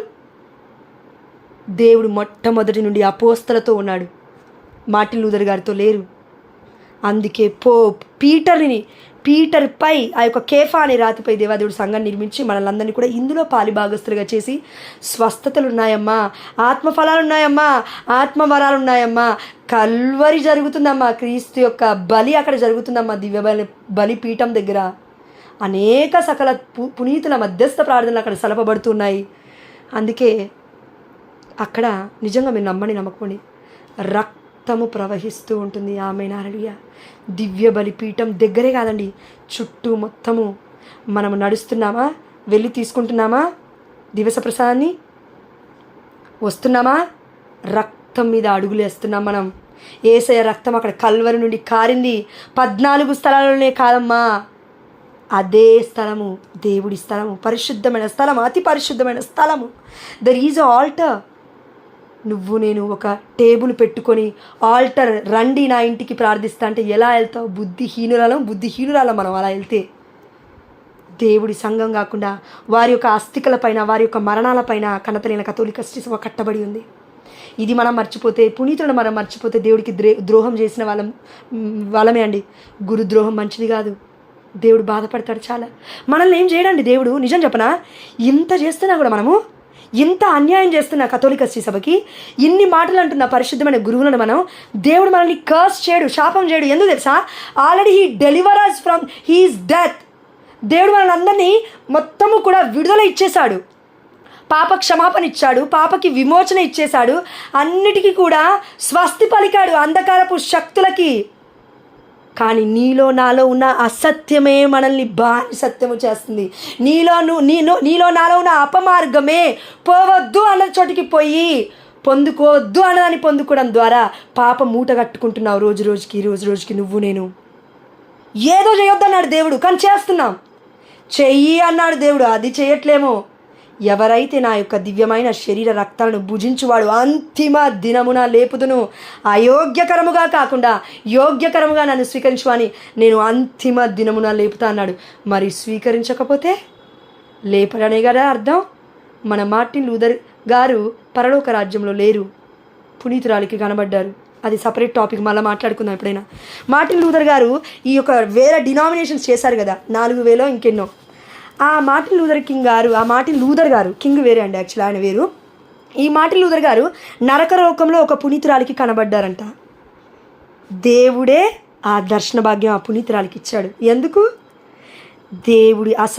దేవుడి సత్యాన్ని పక్కకు పెట్టి, దేవుని ధిక్కరించి, కథోలిక శ్రీసభను పక్కకు పెట్టి, పునీతలత్వం పైన కట్టబడిన ఈ యొక్క శ్రీసభను, అపోస్తలత్వాన్ని పక్కకు పెట్టి, ఎప్పుడైతే కొత్త మెరుపులు బాగుంటాయి, కొత్త ప్రార్థనలు బాగుంటాయి. ఎందుకంటే ఇన్ని రోజులు ఇక్కడ ఉన్నావు కాబట్టి సడన్గా నువ్వు అటు పోయి వినేసరికి ఏదో కొత్తగా ఉంది. మ్యూజిక్ ప్లే చేస్తున్నారు, డ్యాన్స్లు వేస్తున్నారు, లేదంటే చమక్ అని లైట్ల మధ్యలో ఆడుతున్నారు కదా, బాగుంటుంది నీకు నాకు. ఎందుకంటే పబ్బులో లేదంటే మూవీలలో అలవాటు కదా మనకి. అదే అక్కడ ఉండేసరికి, సాతాను బృందం ఉండేసరికి ఆనందంగా ఉంటుంది మనకి. దేవుడి సన్నిధి ఎలా ఉండాలి? శాంతి, సమాధానము. దివ్యబలి పూజ ఎప్పుడైనా నిజంగా కళ్ళు మూసుకొని దివ్యబలి పూజ మొత్తం పాల్గొని చూడు, స్వర్గం కనబడుతుంది. ఆమె నాడు ఇది నిజం. మనం నమ్మినా నమ్మకపోయినా మన కన్నతల్లి అయిన కథోలిక శ్రీసభ ఇదే బోధిస్తుంది. అదేవిధంగా ఎక్స్పీరియన్స్ చేస్తే నువ్వు నేను కూడా ప్రకటించే వాళ్ళుగా దేవుడు నిలబెడతాడు. ఎక్స్పీరియన్స్ చేయి, రుచి చూచి తెలుసుకో ప్రియమైన బిడ్డ అని దేవుడు అనలేదా? దావీదు మన కీర్తనలో కూడా యేసయ్య అన్నాడు కదా, రుచి చూచి తెలుసుకోవాలి. ఏదైనా రుచి చూడకపోతే వివరించలేవు, రుచి చూడకపోతే అర్థం కాదు ఏం చెప్పాలో, అస్తవ్యస్తంగా అయిపోతాం. 2 మార్గాలు ఉన్నాయి, 1000 కిలోమీటర్లు ముగిస్తానండి. 2 మార్గాలు ఉన్నాయి, 1000 కిలోమీటర్లు ప్రయాణం చేయాలి నువ్వు నేను. 2 మార్గాలు ఉన్నాయి, ఒకటి సత్యం, ఒకటి అసత్యం. అక్కడ బోర్డు లేదు, తగిలిచుండదు బోర్డు. ఇది నిజమైన కథోలిక శ్రీసభ, లేదంటే ఇది దేవుడి సంఘము, ఇది దేవుడి సంఘం కాదు అని తగిలిచుండవు. ఎక్కడ ట్యాగులు ఉండవు ఈ లోకంలో. కానీ సత్యము నేర్చుకోవడంలో మనం కనుగొంటాం. దేవుడు అంటాడు, కళ్ళు మూసుకో, నేను సహాయం చేస్తాను, ఏ మార్గం గుండా వెళ్ళాలో అంటాడు. నేను ఏం చేస్తాను తెలుసా? కళ్ళు తెరిచి మేబీ ఈ మార్గం పోతే బాగానే ఉంటుందేమో, కుడి సైడ్ ఉంది కాబట్టి మేబీ కుడి సైడ్ పోతే బాగానే ఉంటుందేమో, ఎడమ సైడ్ ఉంది కాబట్టి మేబీ ఎడమ సైడ్ పోతే బాగానే ఉంటుందేమో. నీనా సిక్స్త్ సెన్స్ పనికిరాదిడా. నీకు నాకు మూవీలలో ఉంది కదా సెవెంత్ సెన్స్ అంట, అది ఎక్కడ పెట్టారో మరి. సెవెంత్ సెన్స్ దేవుడు లేకుండా ఏ సెన్స్ పనిచేస్తుంది? నీకు నాకు పనిచేయదు. ఆ సెన్సులన్నీ ఏం పనిచేయవు. క్రిటికల్ సమయాలు, అనుకోని సంఘటనలు, డిసిజన్ తీసుకోలేని సమయం, ఇది నా వల్ల అవ్వట్లేదు అనే సమయం, కళ్ళు మూసుకొని దేవుని అడగాలి, పొందుకునేంతవరకు అడగాలి. కదలకు, యాకోబు వలె నేను కదలొద్దు. దేవుడి యొక్క దివ్య సప్రసాదం ముందన్నా కూర్చొని పొందుకో. దివ్యమైన బలి పూజలో దేవుడి మోకరించైనా అడుగు, గంట ఆరాధనలో మోకరించగలిగితే మోకరించు, ఆ మోకాలని దేవుడికి సమర్పించు. అనేకులకు స్వస్థత అని అడుక్కుంటూ దేవుణ్ణి మహిమపరుస్తూ అడిగితే దేవుడు తప్పక రివీల్ చేస్తాడండి ఏది సత్యం ఏది అసత్యం అని. ఒక గొప్ప విషయం చెప్తాను. ఇంతకుముందే కరెక్ట్ 5 గంటలకో ఏమో ఆ బిడ్డ ఫోన్ చేశారు. నిన్నటి రోజున వ్యాకులమాత చర్చ్లో కనిపించారు. మనము నెక్స్ట్ పార్ట్ వేరే రోజు చూద్దాం, సరిపోదు టైం కాబట్టి ముగిస్తున్నాను. ఈ యొక్క వాక్యం ముగిస్తూ చివరిగా ఒక విషయం చెప్పాలి. నిన్నటి రోజున వ్యాకులమాత చర్చ్కి వెళ్ళినప్పుడు మీ అందరి మధ్యస్థ ప్రార్థన, నిజంగా ఐ డోంట్ ఫర్గెట్ ఎనీవన్. నేను మీకోసం ప్రార్థన చేయడం తప్ప నేను ఏమీ మీకు ఇచ్చుకోలేను, ఇది నిజం. కాబట్టి మీరు నమ్మినా ఎల్లవేళలా నేను చచ్చిపోయేంత వరకు నేను ప్రార్థించే శక్తి ఆ దేవాదేవి నాకు ఇస్తే తప్పక నేను ప్రార్థిస్తూనే ఉంటాను. ఆమేన్, హల్లెలూయా, ఆల్ గ్లోరీ టు గాడ్. అయితే నిన్నటి రోజున పరిచయమైన ఆ బిడ్డ ఈరోజు ఫోన్ చేసింది. మన జయశీల అక్క ఉన్నారు కదా ఈ గ్రూప్లో, ఆ అక్క ద్వారా పరిచయం అయ్యారు. అక్క అక్కడ పరిచయం చేశారు. ఆ బిడ్డకి కొన్ని ఇలా జరుగుతున్నాయి తన యొక్క కుమారుడికి అని చెప్పారు.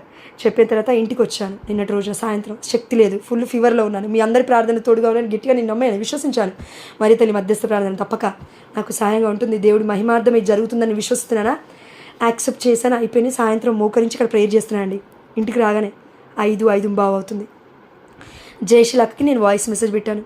అక్క, దేవుడు ఇలా చెప్తున్నాడు అక్క, ఆ బిడ్డలో ఏ నరక శక్తులు లేవక్క, ఏ చాతబడు శక్తులు లేవక్క, దేవుడు ఆ బిడ్డను ఎన్నుకున్నాడక్క, గురువు అవ్వాలక్క అని ఆ బిడ్డకి నేను వాయిస్ మెసేజ్లు పెడితే ఈ బిడ్డ ఆ బిడ్డకి వాయిస్ మెసేజ్లు ఫార్వర్డ్ చేసింది. అయితే నేను దేవుడిని నైట్ ఒకటి అడిగాను, ఇది నిజమని నేను ఎలా నమ్మాలయ్యా, ఇది నువ్వే నమ్ముతూ ఒకవేళ నువ్వే రివీల్ చేస్తే నాకేదో ఒకటి చూపించు అంటే ఇందాలే జయశీల అక్క మెసేజ్ పెట్టింది. ఆ బిడ్డ ఫోన్ చేసి మాట్లాడింది 1.5 గంటల సేపు. ఆ అబ్బాయికి నైట్ వచ్చిన కళ, పావురాలు తిరుగుతున్నాయి, పావురం తిరుగుతుంది. ఆ బిడ్డని దేవుడు పిలుస్తున్నాడు. నేను ఏవైతే జయశీల అక్కకి మాటలు చెప్పానండి పరిశుద్ధాత్మ ప్రేరణ ద్వారా, నేను హైలైట్ చేసుకోవట్లేనమ్మా, దండం పెడతాను. మీరు అలా చేసుకొని నాకు ఫోన్ చేసేదైతే అసలే చేయొద్దు, నేను స్విచ్ ఆఫ్ చేసి కూర్చుంటాను.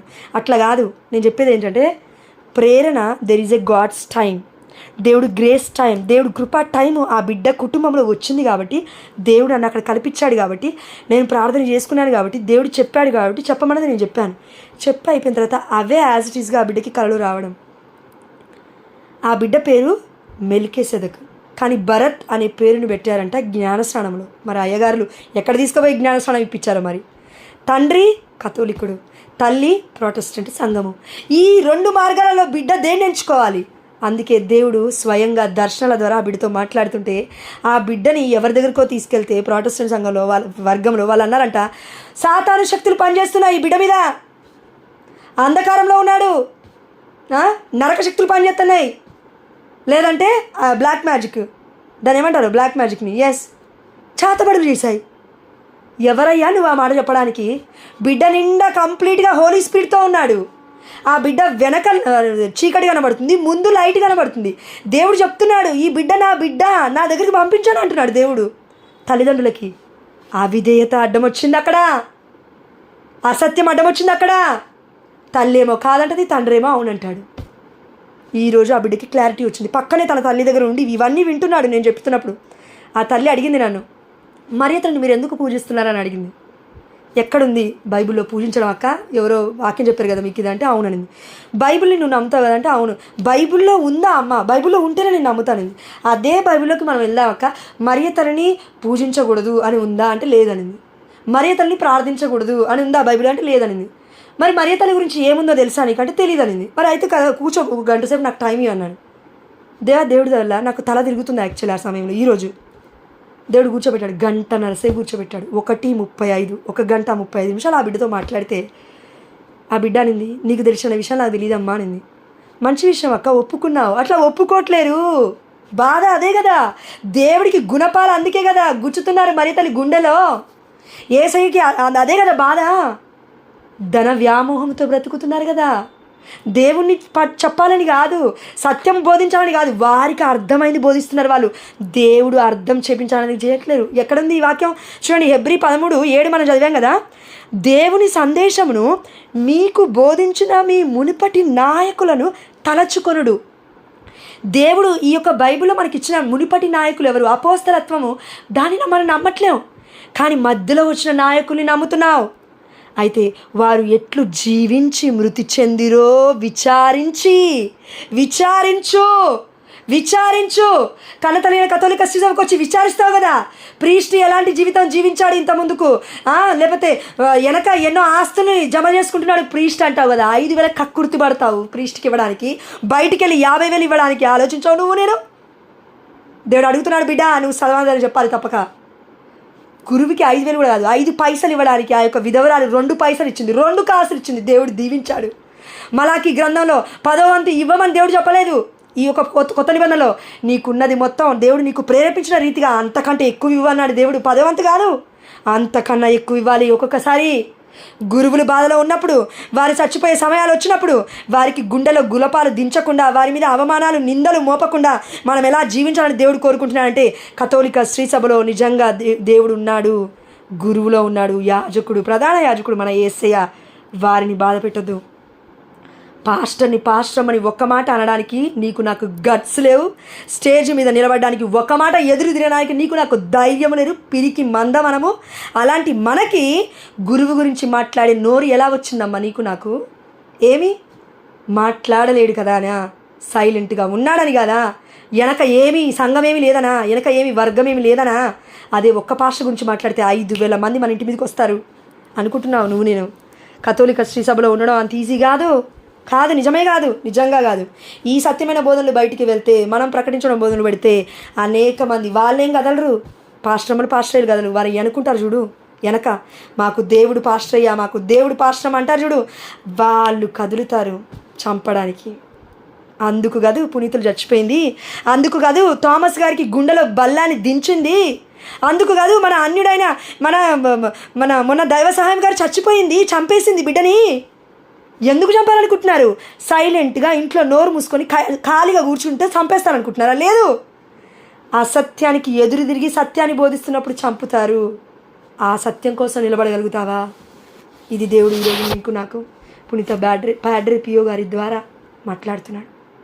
నువ్వు నేను మాట్లాడుకున్నంత ఈజీ కాదు జీవించడం. అందుకే పునీత ప్యాడ్రే పియో గారు మాట్లాడిన ప్రతిదీ జీవించారు. మనలాగా కాదండి. పునీత ప్యాడ్రే పియో గారు పునీతులు మనలా కాదండి, మాట్లాడిన ప్రతి మాట వాళ్ళు జీవించారు. కానీ ఈరోజు కథోలికేతరులు ఎంతోమంది వర్గాలు జీవించడం కాదు, డాంబికత్వ జీవితము జీవిస్తున్నట్లుగా నీకు నాకు కనబడుతుంది. ఫోటోలు ఉంటాయి, ఫ్లెక్సీలు ఉంటాయి, అన్నదానాలు చేస్తున్నప్పుడు రీల్స్లు ఉంటాయి, అన్నీ కూడా నిన్ను నన్ను నమ్మించడానికి. నువ్వు నేను ఇస్తున్న ప్రతి రూపాయి వాళ్ళు అనాథాలకు ఇస్తున్నామని ఒప్పజెప్పడానికి ఆధారాలు చూపిస్తున్నారు. సాక్షులు కావాల్సింది దేవుడికి ఇలా కాదు. ఎక్కడుండాలి సాక్షులు?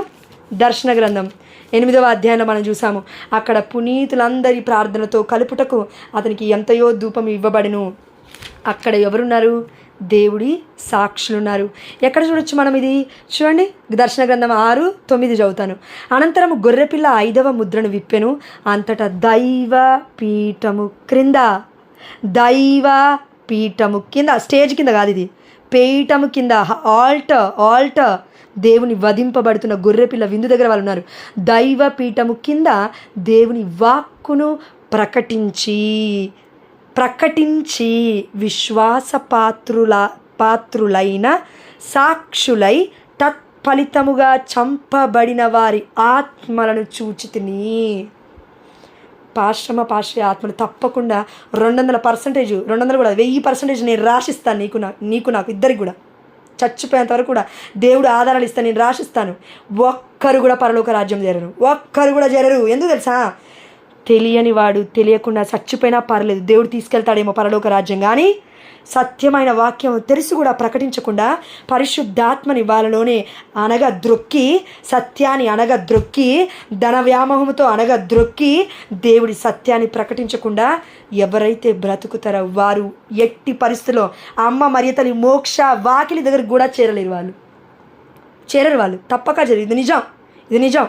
ఎందుకంటే అంత గొప్ప మార్గాన్ని చూపించింది ఎవరు? యేసయ్య కాదు, మన మార్టిన్ లూథర్ గారు. కాబట్టి మనం వర్గములో ఉన్నామా, సంఘములో ఉన్నామా? కథోలిక శ్రీ సభ నిజమైన సంఘము. ఇందులోనే సకల పునీతుల మధ్యస్థ ప్రార్థనలు సలపబడుతూ ఉన్నాయి. అక్కడే మనం ఉండాలి. డైరెక్ట్గా ఎక్కడ లేదు కదా అంటే హెబ్రీయులకు రాసిన లేఖ 12వ అధ్యాయం, ఈ మహాసాక్షి సమూహము మేఘము వలె ఆవరించి ఉన్నందున మనము సమస్త భారమును మనలను పెనవేసుకొని ఉన్న పాపములను వదుల్చుకొని మన ఎదుటనున్న పరుగు పందెమును నిశ్చయముతో పరుగుడుదము. ఈ వాక్యం ఎక్కడో విన్నట్టుంది కదా పునీత పౌలు గారు. నా పందెపు బహుమానము నా కోసం ఎదురు చూస్తుంది. పేతురు గారి మరణం ముందుగానే తెలిసింది. పేతురు గారికి మహాసాక్షి సమూహం ఎక్కడుంది? పరలోక రాజ్యములో మేఘము వలె మనల్ని ఆవరించింది. కాబట్టి దుష్టుడు మనల్ని ముట్టడానికి ఛాన్సే లేదు. ఒకవేళ దుష్టుడు మనం ముట్టడానికి ముందుగా పునీతుల్ని ముట్టాలి, దేవదూతల్ని ముట్టాలి. అనేక సకల పునీతుల మధ్యస్థ ప్రార్థనలు మొత్తం కూడా మనకి తోడై ఉంటే కథోలిక శ్రీ సభ గురించి ప్రకటించడానికి ప్రయత్నం చేయి. అప్పుడు పునీతులు వస్తారు. వర్గం వైపు వెళ్ళామంటే ఒక్క పునీతుడు కూడా కాదు నీకు నాకు. నిజం, ఇది నిజం. ఎప్పుడైతే కథోలిక శ్రీ సభలో ఉన్న సత్యం గురించి ప్రకటించడం, అయ్యా ఇది నా వల్ల అవుతుందా అన్నప్పుడే పునీతుల మధ్యస్థ ప్రార్థన అడగమని పరిశుద్ధాత్మ దేవుడు ప్రేరేపించాడు. కావలి సన్మనసుడు ఉన్నాడని జోసెఫ్ ఫాదర్ గారు వివరించారు వాక్యంలో, యూకే లైవ్లో. ఇవన్నీ మన పాపములు కూడా పెనవేసుకొని ఉన్నాయండి. అసత్యం అనే పాపము, డాంబికత్వము, కపటము, ఈ లోక ఆహారము, అశాశ్వతమైన భోజనముకై మీరు శ్రమ పడవలదు, శాశ్వతమైన జీవితం భోజనముకై మీరు శ్రమ పడవలను. అంటే అర్థం ఏంటంటే ఆనాడు పునీతులు, ఆనాడు అపోస్తులు గృహాలలో కింద ఉంటుంది చూడండి, భూమి కిందికి వెళ్ళి స్వరంగాలు తవ్వుతారు చూడండి. ఇప్పుడు మైండ్ తవ్వుతారు కదా, అక్కడికి వెళ్ళి దివ్య బలి పూజ చేసుకొని జీసస్ యొక్క దివ్యమైన శరీర రక్తాలను తినేదంట. వాళ్ళు చంపేస్తున్నారు బయట కనబడితే ఆ యొక్క పునీతుని. 3 శతాబ్దాల చరిత్ర ఉంది కథోలిక శ్రీ సభ. యేసయ్య చనిపోగానే 300 సంవత్సరాల్లో యేసయ్యని చనిపోయాడు కదా, వెళ్ళిపోయాడు కదా, యేసయ్య లేడు కదా కళ్ళ ముందు. వీళ్ళందరూ కూడా పిరికివాగా ఉన్నారు. అయినప్పటికీ పరిశుద్ధాత్మ దేవుడు ఉన్నప్పటికీ, వాళ్ళు ప్రకటిస్తున్నప్పటికీ చంపేస్తుంటే రోమా సామ్రాజ్యం మొత్తము కూడా వారిని పొయ్యి కొండ గుహలల్లో, చెట్ల మధ్యలలో, ఇంకెక్కడో రహస్యముగా పోయి 2-3 ప్రార్థన చేసుకొని అక్కడ రొట్టె తుంచి తినేవారు. ఇప్పుడేమి అభాగ్యం పట్టిందమ్మా నీకు నాకు రొట్టె దించుకొని అట్లా ఇండ్లలో తినడానికి కథోలిక శ్రీ సభ దగ్గరికి రమ్మంటుంటే దేవుడు, ఇంట్లో నువ్వు రొట్టె దించడం ఏంటి? అప్పుడున్న పరిస్థితులు వేరు. ఇప్పుడు కథోలిక శ్రీ సభకి రండి, పేతురు సంఘం ఇది అని దేవుడు చెప్తున్నాడు కదా. దీనికి వెళ్ళకుండా ఇప్పుడు మనం దేనికి వెళ్తున్నాం? స్టేజ్ల మీదకి వెళ్తున్నావేంటి? డిస్కో డాన్స్ కాదు మనం వెళ్ళేది, దేవుడి సంఘంలోకి మనం వెళ్ళేది. ఆయన చివరిగా అండి ఒక మాట చెప్పాలి, ముగించేసాను, అయిపోయింది. దేవాలయం గురించి పునీత పాడ్రే పియో గారు 2 విషయాలు చెప్పారు. అదేంటి అంటే దేవాలయం దేవుని ఇల్లు, దేవాలయము దేవుడి ఇల్లు అని పునీత పాడ్రే పియో గారు చెప్పారు. అయితే ఇందులో 2 విషయాలు. మొదటిది, పురుషులు నిండైన హృదయముతో రావాలి, అన్నీ పొందుకొని పోతారు ఆశీర్వాదం దేవుడి సన్నిధి నుండి అన్నారంట. రెండవది, మహిళలు నిండైన వస్త్రాలతో రావాలి, పాపంలో పడేయొద్దు ఎవరిని కూడా.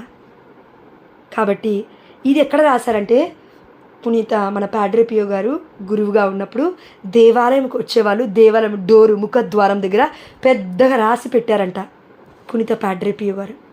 వస్త్రధారణ జాగ్రత్త, పురుషుల్లారా మీ హృదయం జాగ్రత్త. చూడండి చాలా ఎగ్జాక్ట్గా ఆప్ట్ అవుతుంది కదా రెండింటికి. హృదయం జాగ్రత్త, పురుషుల్లారా. స్త్రీలు వస్త్రధారణతో చముక్కుమని కలబడతారు. వాళ్ళ గిముక్కులకు మీరు పడిపోవద్దు. అన్నిటికంటే మించింది దివ్య బలి పూజ. అక్కడ ఉండాలి మన కాన్సన్ట్రేషన్. చున్ని వేయి, మనందరి దేవుడు చెప్తాను, చున్ని వేయి, దుప్పట్టా వేయి, నెత్తి మీద వేయాలి. నేను దుప్పట్టా వేయకుండా చాలింగా జీవించిన రోజు చాలు. మీరు ఏమన్నా సరే అండి, నేను మా అక్కకి చెప్పాను, మా అక్క కూతురికి కూడా చెప్పాను బుద్ధి వచ్చేలాగున. అమ్మ చున్నీ వేసుకోవట్లేదు కదా పిన్ని, శారీ ఇలా పెట్టుకుంటుంది అంటే నువ్వేం చేస్తున్నావు, నిద్రపోతున్నావా చెప్పు. అమ్మ చున్నీ వేసుకో అని చెప్పు, నువ్వు వేసుకో, స్కార్ఫ్స్ ఉన్నాయిగా, చున్నీ నువ్వు వేసుకో, నిన్ను చూసి 10 మందిని వేసుకుంటారు, నువ్వు నేర్చుకో జాయ్సీ. వాళ్ళకెందుకు చెప్తున్నావు, వీళ్ళకెందుకు చెప్తున్నావు, మీ అమ్మకి చెప్పు నువ్వు అని అన్నా నేను. వాళ్ళు వేసుకోవట్లేరు పిన్ని, వీళ్ళు వేసుకోవట్లేరు పిన్ని, అయితే నువ్వేం చేస్తున్నావు. ఒక నెల రోజుల ముందు చిన్నోడు ఫోన్ చేశాడు, అక్క కొడుకు ఫోన్ చేసి వాడు అంటున్నాడు, పిన్ని పునీతుడు అవ్వాలి ఎంత ఏం చేయాలన్నాడు. పునీతుడు అవ్వాలంటేనా, నేను షాక్ అయిపోయాను. పునీతుడు ఎందుకు రా, ఎందుకు గుర్తొచ్చింది అంటే, పిన్ని ఎందుకో తెలియదు పిన్ని, నువ్వు వాకింగ్ చెప్తున్నప్పుడు నేను యూట్యూబ్ చూశాను, నాకు ఎందుకో తెలియదు పునీతుడు అని వస్తుంది నోటికి. పునీతుడు అవ్వాలంటే ఏంటంటే, నువ్వు పునీతుడు అవ్వాలంటే మొట్టమొదటిగా కథోలిక శ్రీసభ చెప్తున్నా గురువు అవ్వాలయ్యా. గురువు అయితే అభిషేకం గొప్పగా ఉంటుంది. ఆ అభిషేకం దేవునికి ఇచ్చాడేమో, ఆ దేవాదేవుడు నీ యొక్క తల్లి మధ్యస్థ ప్రార్థన, మరి తల్లి మధ్యస్థ ప్రార్థన ఇచ్చాడేమో, దేవుడు చేస్తాడు. కానీ అప్పటి వరకు కూడా నీ ఆశలన్నీ కూడా ఇప్పుడు చంపుకోవాలంటే నీ వల్ల అవ్వదు. కొంచెం పెద్దగా అయిన తర్వాత దేవుడితో మాట్లాడడం మొదలుపెట్టు. ఇప్పుడు నేను నీకు చెప్పినా అర్థం కాదయ్యా, బైబిల్లో ఉన్న వాక్యం అన్నాను నేను. అంటే పిన్ని మరి నువ్వేం అవుతావు అన్నాను నన్ను వాడు. నేనేం అవ్వను రా, నువ్వు ప్రేయర్ చేయి నా కోసం అన్నా నేను. 10 ఏళ్ళ పసిబాబు కమ్యూనియన్ తీసుకున్న 6 నెలలు కూడా దాటలేదు, పునీతుడు అవ్వాలనే ఆలోచన ఎలా వచ్చిందంటారు. దేవుడి దర్శన భాగ్యం, మరియ తల్లి మధ్యస్థ ప్రార్థన చూపించేశాడు దేవుడు. వాడు గురువు అవుతాడని ఆల్రెడీ గురువు అవుతాడని చూపించాడండి దేవుడు. వాడు ఒక ఎండిన బావిలోకి వెళ్ళి పిన్ని పిన్ని పిన్ని అని నన్ను పిలుస్తుంటే నేను వెళ్ళగానే వాడు పక్కన కూర్చొని చేయబట్టుకొని మాట్లాడుతుంటే, పిన్ని మనం ఇది ఆడుకుందాం అంటే ఏంటయ్యా అంటే రాళ్ళు వేస్తున్నాడు వాడు. రాళ్ళు వేయకున్నా అంటే మరి ఏం చేయాలండి, అక్కడ పువ్వు ఉంది, పువ్వు వేయమంటే పువ్వు వేసాడు వాడు. పువ్వు వేయగానే మొత్తం పుష్పించిందండి, ఎండిపోయిన బావి మొత్తం పుష్పించింది. పుష్పించిన కర్ర, అయ్యో ఆ యొక్క అహరోను యాజకత్వానికి గుర్తు ప్రియమైన బిడ్డ. దేవుడు ఇలా లాస్ట్కి నిర్ధారించాడు, ఆ బిడ్డ నేను ఎన్నుకున్నాను అని. ఈరోజు ఆ ప్రొటెస్టెంట్ అక్క కాల్ చేసింది, అమ్మ నీ బిడ్డని దేవుడు ఎన్నుకున్నాడంటే నా పెద్ద కొడుకు కోసం ప్రార్థన చేయమంటది. చూడండి, అది బిడ్డలకి చెప్పేవాళ్ళు లేక మనం పడిపోతున్నామండి. మనం అలా ఉండొద్దు. అనేక మంది బిడ్డలు దీవించబడతారు. నువ్వు నేను అనుకుంటామేమో ఈ బిడ్డ కోసం ఏం ప్రార్థన చేయడం ఏం అవసరం లేని, బిడ్డ నా గురించి ప్రార్థన చేయడం మర్చిపోకు. మీ అందరి కోసం ప్రార్థించడం నా బాధ్యత, దేవుడు నాకు ఇచ్చిన బాధ్యత, ఆధ్యాత్మికమైన సంఘం. మీరు నా కోసం ప్రార్థించడం ఆ దేవాదేవుడు మనందరికి ఇచ్చిన కూడా బాధ్యత. మిమ్మల్ని నాకు ఇచ్చాడు, నన్ను మీకు ఇచ్చాడు. చచ్చిపోయినా సరే పరిచర్య మాత్రం విడిచిపెట్టిన దేవుడికి ఇచ్చేసానమాట. నిలబెడతానని దేవుడు వాగ్దానం ఇచ్చాడు.